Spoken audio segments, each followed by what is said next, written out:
I should probably thank Martha for harassing me. If it wasn't for her obsession with my houseboat, I never would have discovered that she'd been stealing money from the entire neighborhood. It was 6 a.m. on a Tuesday morning when I first realized this was going way beyond petty HOA drama. I was still in my pajamas when I looked out of my houseboat window to see 3 police boats surrounding me. And Martha Hendricks, dressed in her perfect tennis whites, like she was on her way to the country club, was standing on her dock, pointing at me like I was some kind of water pirate. The sound of her voice echoed across the water through a bullhorn. That floating trailer is destroying our property values. What really got to me? This woman, who spent 3 years terrorizing the neighborhood over things like lawn ornament violations and dock colors, was standing there, playing the victim, while she had been systematically embezzling $127,000 from the very community she claimed to protect. The sheer audacity was mind-blowing. But Martha made one critical mistake. She assumed that the divorced guy living on a houseboat would be easy to intimidate. Well, she didn't know. I had time, tech skills, and absolutely nothing left to lose. I'll get into how all this started, how I ended up living on a houseboat, which, by the way, isn't as crazy as it sounds. But first, let me ask you, what would you do if your HOA tried to ban you from your own lake? Drop a comment and let me know. Now, let me back up a bit. My name is Jake Morrison, and I'm 45. 6 months ago, my life got flipped upside down. My 20-year marriage ended, leaving me with half of everything I'd worked for and a whole lot of empty space. I needed a fresh start. That's when my grandfather's old A-frame cabin on Lake Serenity started looking pretty good. He'd passed away 2 years ago, and the place had been sitting empty since.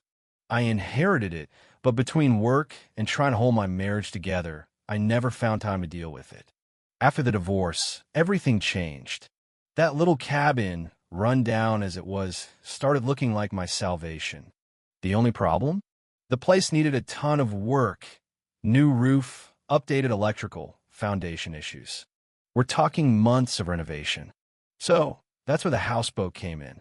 See, I'm a software developer, but I've always been handy. Weekends, I'd build custom furniture or restore old cars.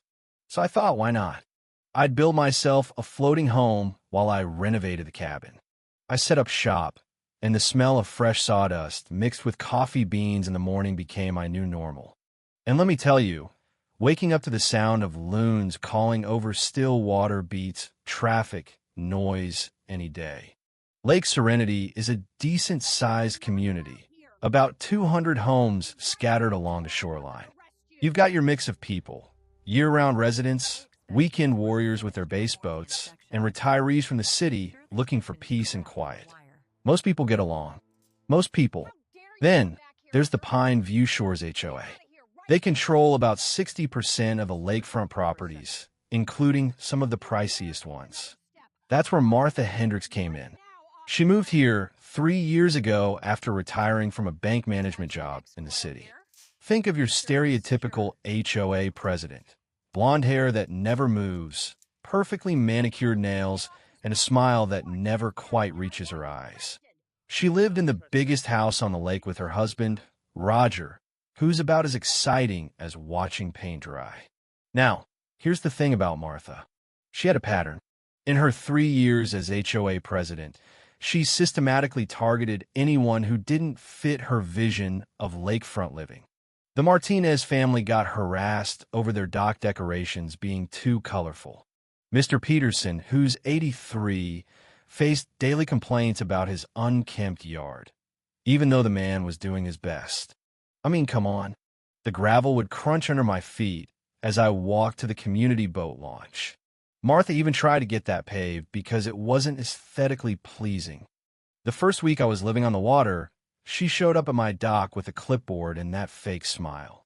Mr. Morrison, I'm sure you understand that your little boat project here creates some concerns about precedent and community standards.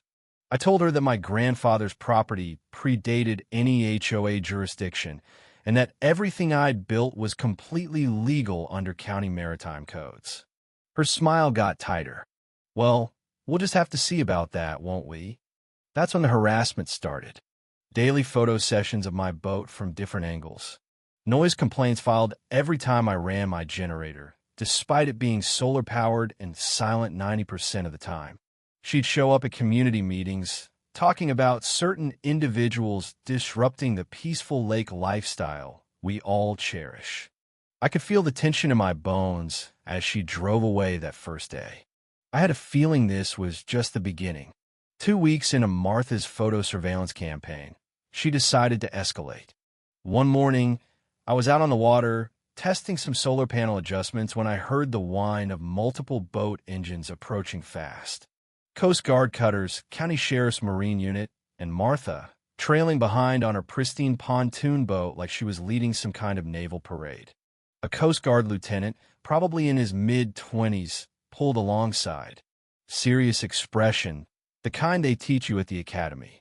"Sir, we've received reports that your vessel may be operating in violation of maritime safety regulations." I invited them aboard for a full inspection. Here's where Martha's plan backfired. When you build something yourself, you tend to go overboard on safety features. My floating home had redundant bilge pumps, professional-grade electrical systems, Coast Guard-approved navigation lights, everything. 20 minutes later, the lieutenant was shaking my hand, telling me, "Mr. Morrison, this is some of the finest craftsmanship I've seen in 15 years of inspections." Martha, standing on her boat, was turning 3 shades of red. That's when the real twist happened. While the officer was writing up his glowing report, he mentioned that they'd received several complaints about my boat over the past month, not just from Martha. Someone had been filing reports under different names. That's when I realized this wasn't just about HOA power games. This was harassment, and it was being documented. So, I filed my own report with the county clerk's office. Turns out there's this beautiful thing called selective enforcement, and it can completely void HOA covenant restrictions. When an HOA targets certain residents while ignoring identical violations from others, they lose their legal authority to enforce any restrictions. I started documenting everything: photos, audio recordings, written summaries. Word travels fast in a small community. Within a week, 3 neighbors approached me, each with their own Martha stories. Turns out, Martha had been systematically targeting anyone who didn't fit her suburban paradise vision. Mrs. Chun from the East Shore. She'd reported my grandson's kayak as an unlicensed watercraft last summer. Mrs. Martinez had been harassed because her family reunions had too many cars in the driveway. Each story added another layer to the pattern of selective enforcement. But Martha wasn't done. 2 days after the Coast Guard inspection, she called an emergency HOA meeting. The community center was packed. Martha stood at the front with a presentation that could have been sold to corporate America. Charts, graphs, property value projections. "Fellow residents," she began, voice dripping with false concern, "we face a precedent that could fundamentally alter our community's character. If we allow non-traditional watercraft to proliferate, what's next? Floating parties, commercial enterprises, and here she paused dramatically. Trailer parks?" Some of the crowd murmured, others nodded. They were worried about their property investments. But some of them, they were uncomfortable with her obvious targeting. When it was my turn to speak, I stood up, stayed calm, and asked her a simple question.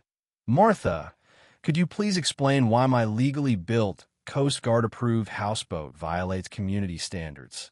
But the Henderson's pontoon boat dock, extended 15 feet past the legal setback line, doesn't warrant any HOA attention." Dead silence. Martha's mouth opened and closed like a fish gasping for air.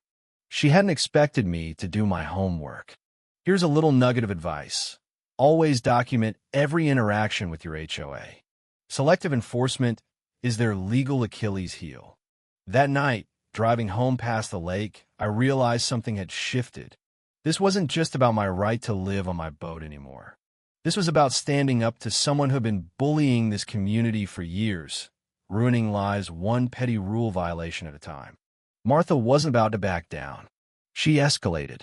3 days after the meeting, I received a certified letter. Emergency HOA vote to ban all non-traditional watercraft from HOA control properties.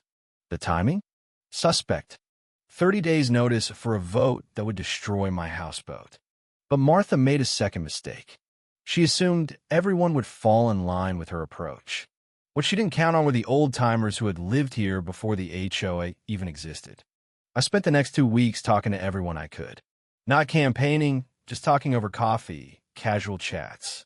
Bob Peterson, the 83-year-old guy Martha had been harassing, turned out to be a retired electrician. Mrs. Martinez, the one Martha had targeted over family gatherings, wasn't having it either. But then, here's where the game changed. I decided to dig into the HOA finances. When I saw how much money was going into lake beautification and administrative consulting, I realized there was something shady going on. Martha's brother-in-law owned the consulting firm that had been getting paid $18,000 a year for nothing. I filed an audit request, and that's when things really started to spiral for Martha.